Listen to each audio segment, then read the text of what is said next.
What's going on, everybody? Baldur's Gate episode 50 after show. Totally not the second time we've recorded this because of my own Nat 1. Totally. We read! It's because I'm here. Anything happened. We did a little bit of shopping, came back from the Feywild successfully, got our bread on.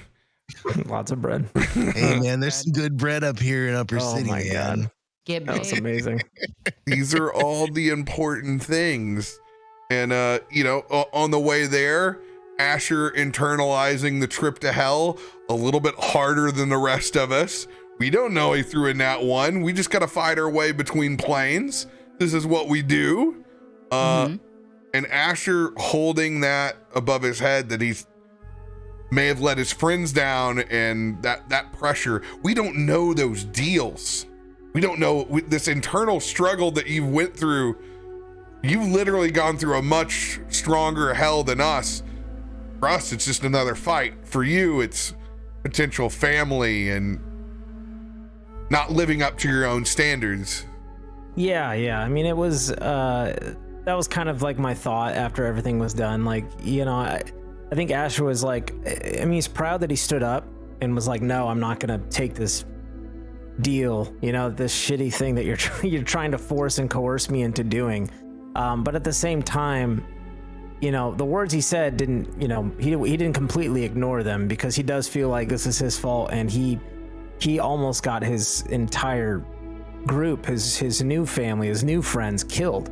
And so that absolutely, I think weighs pretty heavy on him. And I think it was just a combination of him feeling like, okay, maybe he got a little too relaxed, maybe he got a little too loose and carefree. And, he's always kind of kept a bit of that like rigorous training and understanding and practice. And, he's kind of, shied away from that a bit. And I think this was kind of like him, the group not being able to talk about it really up to this point, which I think is interesting.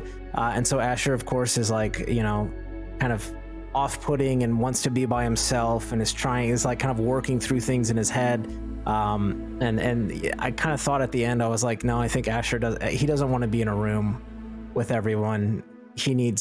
I love that so much. Him time, he's like, he needs him time to get back to what he knows and to do all of that. And I think it's hard for him to look at them because they don't fully understand. And he kind of hinted or mentioned it a little bit, but they don't fully know. And until he has that conversation of like, hey, I'm the reason you guys almost died. I almost killed you.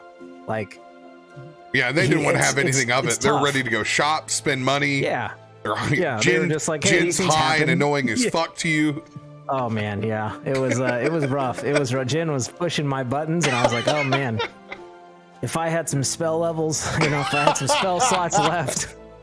Conversation now. We might have had a conversation, but I think it was definitely internalized and meant to be that way. And if anybody's nearby, they recognize there's something off. I mean, especially when I get my own room for a week. He's just off studying, man. Just let him be. Yeah, just studying, practicing. But Jin wouldn't have gotten high by himself if it weren't for a legendary creature making his way back in the canon in Malthus, the Return. The Tabaxi Van Wilder, baby. I'm glad it made West Wolf and some of the other folks in chat that love your hippie from long times ago. Well loved. I mean, and who'd have known he ran into the Teenage Mutant Ninja Turtles while he was in the Fae. gang of turtles. There they are. Oh my god. He was the Casey Jones. Come on. So good. I'll take it. Was he wearing a hockey mask? No. He was just swinging his bow around.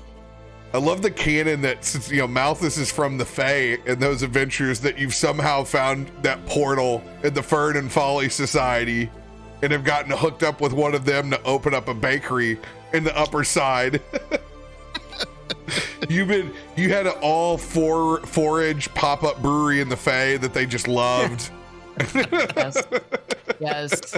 They You like needed my someone beer, who you should knew check how out to my cook bread. Fey stuff. Yeah. Oh wow. Which we totally have in Illinois called Scratch. A bunch of hippies foraging on their land. Oh God, I haven't been there since pre-pandemic. Hopefully there's. Well, I know they're still around because they're just living off that patch of land. Living their best life. Truly. And I did something a little bit different this time. Instead of being like, where do you want to shop? I had you roll and then pick from a handful of shop names that I just hit off of a generator. And I'm like, okay, whatever theme it is, then I'm going to try to grab items as quick as I can from it and just see how it works. And it went really well. I was actually able to snag them at pretty decent speed and find out ones that were at least relevant. And, we built a really cool scene out of it. Out of pure improv. I knew what nugget that I wanted to lead into at some point in time within the episode, but then between you shopping with the Northern Snape to bring that story out, and Aelun with the baller rolls.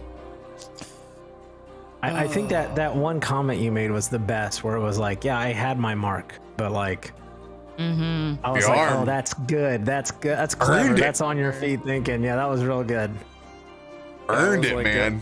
Yeah. I guess it's nice when you don't have that, I guess. One time it's a you're like, good thank goodness excuse. I'm missing a limb. Well, I mean, because he's, at this point, he knows he's seen the moon tattoo before and has been asked about it, and he didn't have one then. And so then when he got asked about the other mark, he's like, oh, yeah, I used to have it. So, I mean, it's a good excuse. It's quick thinking. What I'm like is like, man, Aelun hasn't said anything to anybody. Like, they straight up like basically told you there's gonna be a massive attack on this thing, and you're like, cool, I'm gonna set my affairs in order, and then nothing else. And I'm like internally screaming, like, I feel like that's something you tell people, and you're like, nah, we'll figure it out when it gets there. And I'm like, I tossed it up with the pamphlet. Let's go, man. Crimson Days. Hey, Aelun, like all things, will release this information in Aelun's time. Yeah. Well, Honestly, this should make Asher feel better about not telling us either. We're a very secretive group. If I'm gonna be honest, it's because Aelun and also me have no idea what I'm actually gonna do yet. Yeah. So I haven't made up my mind about how I feel about this werewolf cult following a werewolf god. So I'm not gonna share that information until I, make a decision. I like that. That's cool. So that's very, he wants to see a werewolf god. He definitely wants to kill a god, or if it's be this god, but he wants to kill a god, wants to gain power, so those are all factors in his decision making more than anything else. So we'll see how that goes depending on the circumstances of this dusk meeting. You talk about it so casually as if this is like normal goal setting for the rest of us. Like, my goal is to save up for my retirement fund. So I'm going to do X, Y, and Z. And you're like, my goal is to kill a god. So here's what I'm going to do. Like, well, I mean, that's his goal. He stated it outright before. So is Aelun willing to let Crimson Days go unabated to call that god forth? that's a guess we're gonna find out. I don't know yet. I don't know.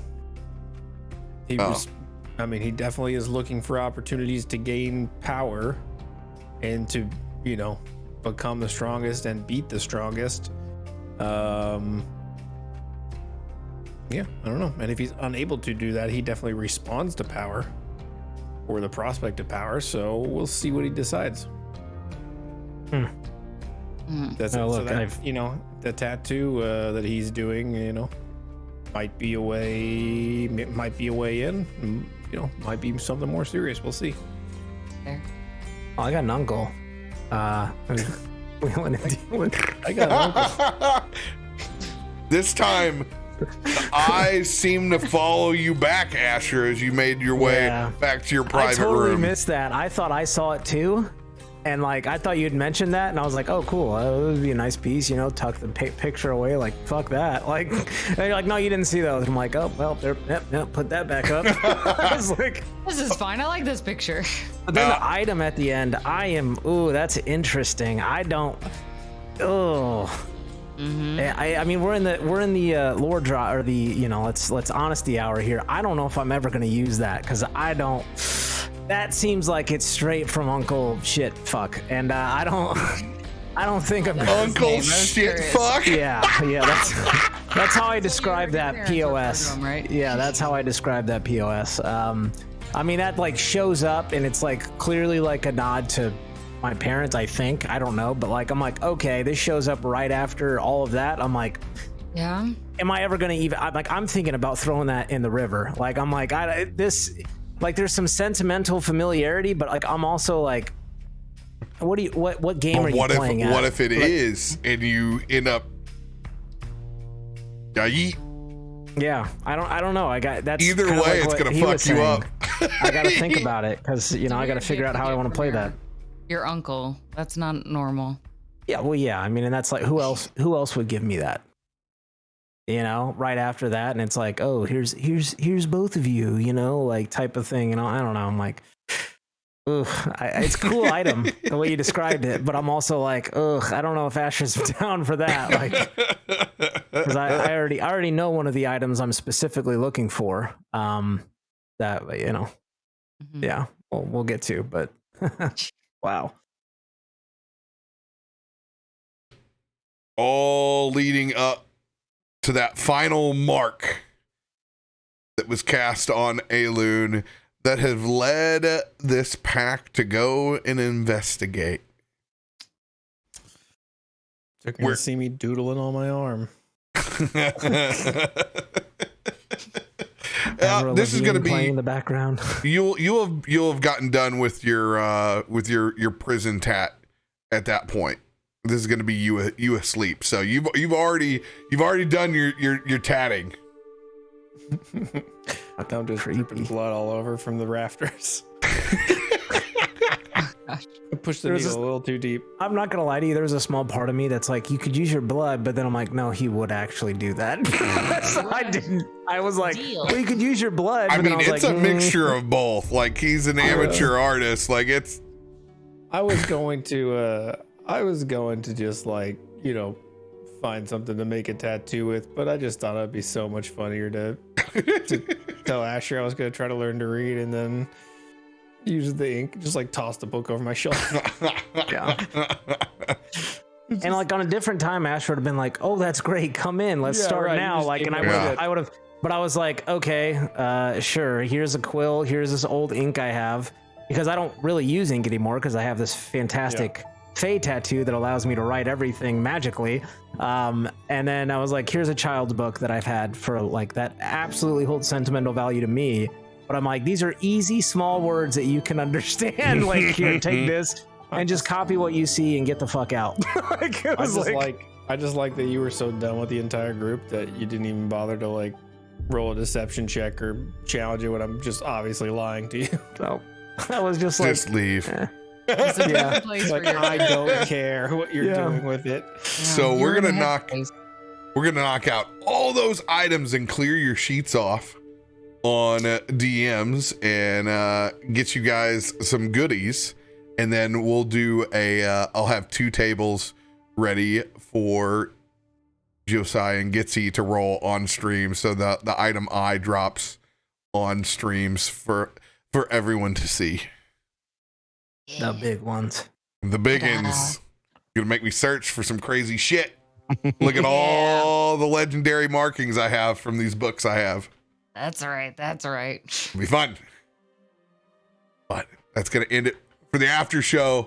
We'll see you guys next week, heading into Crimson Days and a meetup with a pack out in the woods of Sharpened Teeth. Much love, everybody.